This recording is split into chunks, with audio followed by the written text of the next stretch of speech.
So that's the other thing. When I went to a sabbatical season, I gave myself initially a timeline. I thought it shouldn't be longer than a year, and after that, I better do something productive. And so I was actually looking ahead, and maybe I should go for studies, and get proper certification in maybe spiritual direction or theology or spirituality or one of these things. That's a very Singaporean kind of mindset. Hi, friend. So that's a very Singaporean kind of mindset that I had, that even when I'm going into sabbatical, I should be planning what I would do after that it should make me more productive.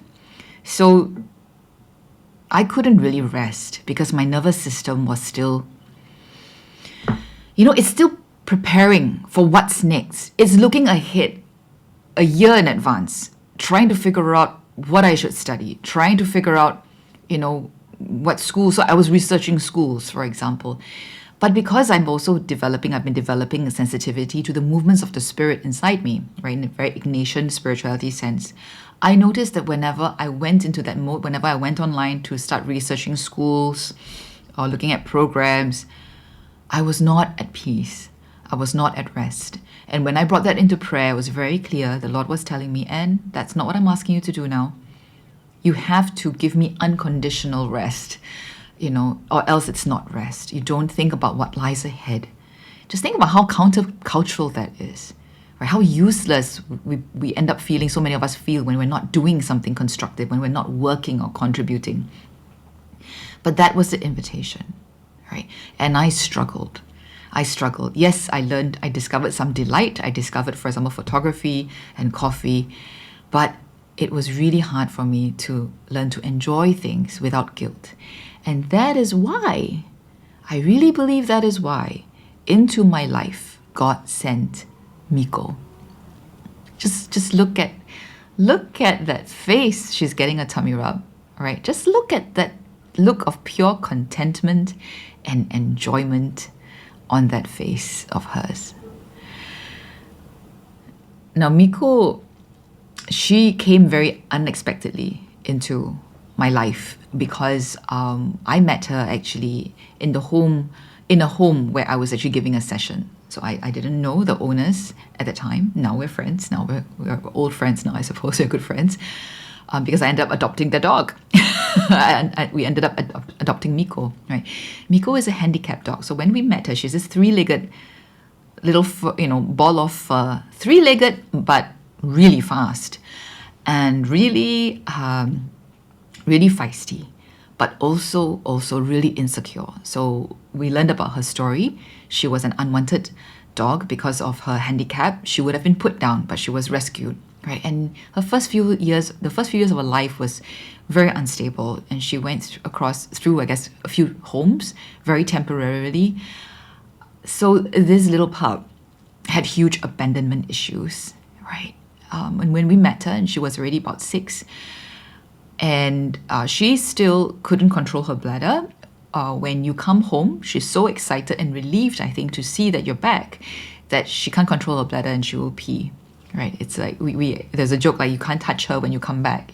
She's going to pee. She gets so excited that she pees. That's how. Can you imagine what it's like to be her? I'm tearing now because I know what it feels like, because that's how I feel like. I mean, I don't lose bladder control, but that's how relieved I feel when someone I love, is, in a sense, showed me that he or she hasn't left me. So I get how Miko feels. So we got to know her better because the family that she was staying with, that had adopted her and she was with, their little kid had a lot of allergy issues. So that was the first child at the time. They just had one child and he had a lot of issues. And really they needed to test all kind of allergies. And although it was unlikely that he was allergic to the dog because the dog was there before he came along, nothing else. They weren't able to find, what he was allergic to. So the doctor recommended that they remove the dog for at least 6 weeks. And so they needed someone to look after Miko for 6 weeks. And that's how she came to stay with us initially for 6 weeks. I'm gonna cry again because now on hindsight, afterwards we realized just how terrified she was. All the photographs that we had of her in her first stay with us, she wasn't smiling. Because I think maybe she thought, here we go again. I have to change homes again. Maybe she's abandoned again. Oh my gosh, this is really emotional. This is a very emotional episode.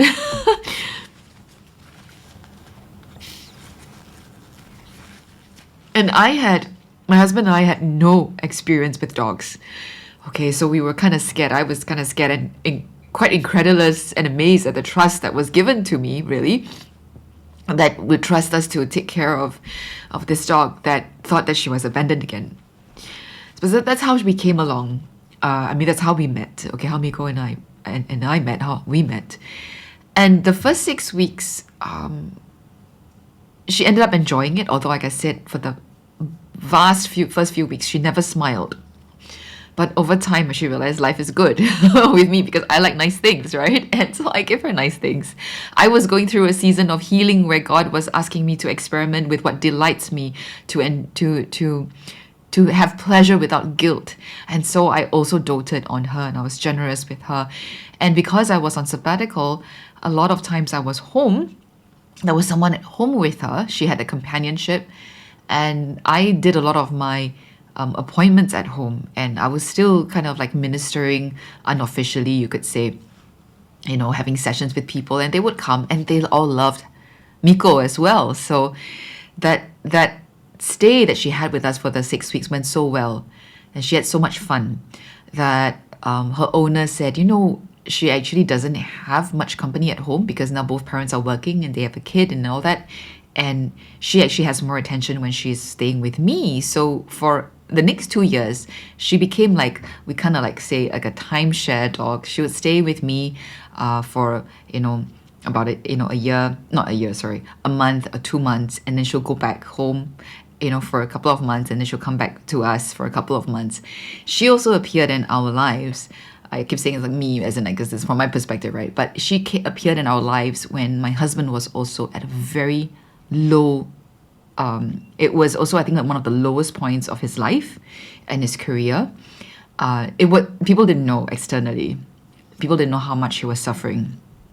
But it was a very, very dark, emotionally dark time for him. And I was going through healing, and this little dog appeared in our life, and she also became a source of healing for us, even as she, I think, experienced healing. So it was like we experienced healing together. God brought us together to heal one another. So when I look at Miko, I see how free she is, how much she just gives herself entirely over to us in love, how much she gives herself over entirely to pleasure, like that picture that I showed you earlier when she was getting that tummy rub. And so often when she's just sitting on my lap, and sometimes we would, during my time of sabbatical, in the mornings, I would bring her down. We have a swimming pool downstairs, and I would sit by the pool and read, and she would be on my lap. And she would just sit there and enjoy watching other people. And every now and then she'll just turn around and look at me with that smile, with such happiness and such contentment and such presence. She was always so present to me. And I realized God was actually teaching me through this dog, through Miko, about presence, about attunement. She was so attuned to me. I never had that experience before of attunement. I never had the experience before of being in a relationship that was so safe.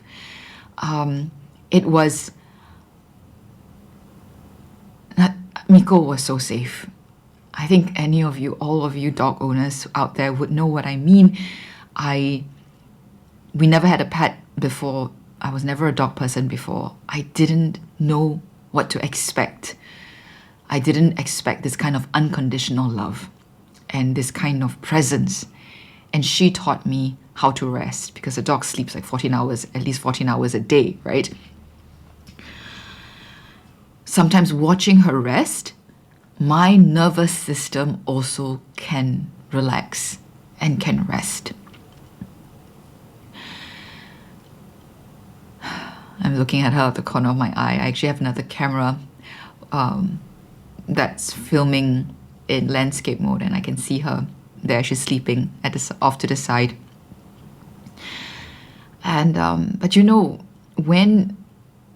when the invitation came to ask, her family asked whether we would adopt her permanently, take her over permanently, so no longer just a timeshare dog, because by that point things also had changed in their family. Circumstances really were not as ideal for Miko, and they saw how much we loved her, and they saw how much she loved being with us. So they asked if we would take her over permanently, and to be honest, I hesitated at first, because during that time of sabbatical and me really needing to experience receiving, looking after, and any other, even a little dog, takes presence away from me. So at that time, I didn't know how to attune to someone else or something else, even a dog, while also attuning to myself.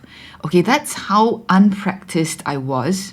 That for me, if I was caring for someone else, then I could only care for someone else. I had to sacrifice myself to do that. If I were to care for myself, then I really cannot have any competitor in a sense. I didn't know how to take care of both of us at the same time. Now, granted, I was already married, so that's one of the struggles that I have, right? Which is also why even in my marriage, earlier on, there was a lot of self-abandonment, because if I were to love my husband, I had to abandon myself. I didn't know how to love myself and another person, or in this case, even another dog, at the same time. So I really believe that God sent Miko into my life to teach me, to send me this very safe, very adorable, unconditional creature who loves me so simply, so unconditionally, to let me practice attuning to myself as well as attuning to the other, and learning to sometimes prioritize myself, even though I know, she wishes that I would never leave the house and she used to whine and even howl when she was left alone. It was heartbreaking, right? Because she has anxiety issues, she has abandonment issues.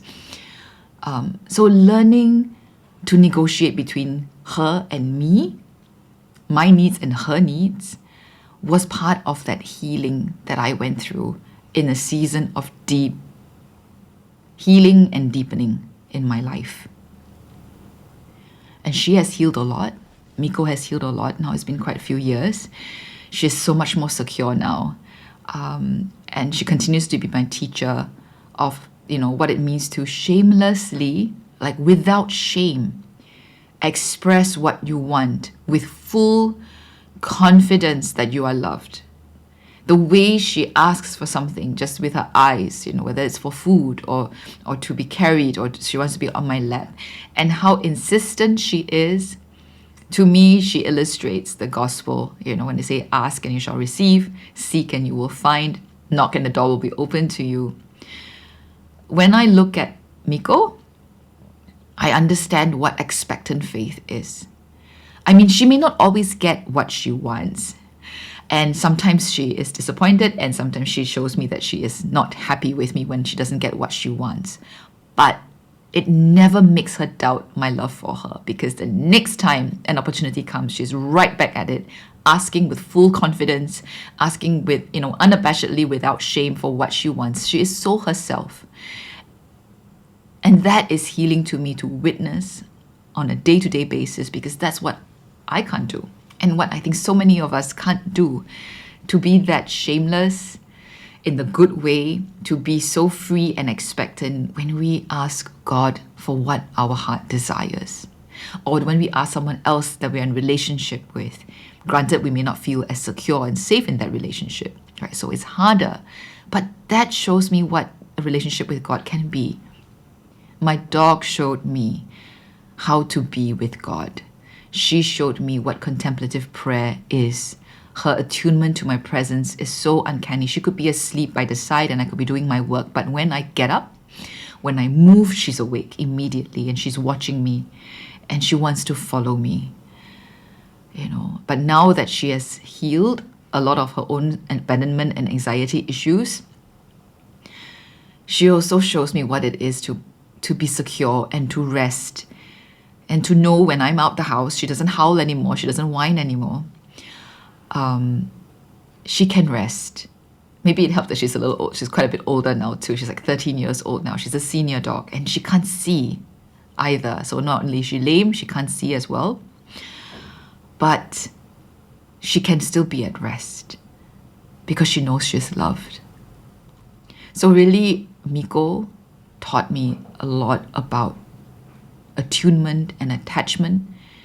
I think she and we rediscovered what secure attachment is together. Gosh, I'm going to cry again. We discovered together what it means to trust and to trust that we are loved. My heart is very happy when I see how much more confident she is now. It has taken a lot of time and a lot of attunement, but because I've been working from home the last few years, she's had a lot of time. And one of the reasons I agreed to take her on when the invitation came to adopt her full time was, initially I had my doubts. I asked the Lord, I said, this would really kind of like keep me from being free in the sense of movement, to be able to just go wherever I'm needed, so to even sometimes go overseas at request to do the retreat and all that kind of a thing. And the question that came back when I was praying about this was, I felt the Lord ask me, what if I told you that Miko is part of your personal vocation? And for me, that's very clear. If God is telling me that Miko is part of my personal vocation, then I will take her and I will accept that my life will now change around this dog. Will change because now I've taken on this dog in obedience, really, to the Lord's invitation. And I think especially because I am not a parent, I don't have like children. I'm a dog parent now. I'm a fur parent, right? But I don't have children. And I know this really cannot compare to having kids. But it gives me a sense, an experiential sense of what it can feel like to sacrifice because of love, but also to learn not to abandon myself because of loving another. And there are many nights that I don't sleep well because sometimes she's not comfortable or she's not well. And, she wakes me up. And that, I know really doesn't compare to those of you who have young children and who haven't had a good night's sleep in like years and years. But maybe God knows my tolerance level. I don't know. But I feel that all that is a way of Him healing me and also letting me not get too comfortable as I learn to absorb and receive pleasure and joy without shame. He gives me experiences of sacrifice so that it doesn't become just all self-indulgent. So Miko has been an incredible instrument of my healing.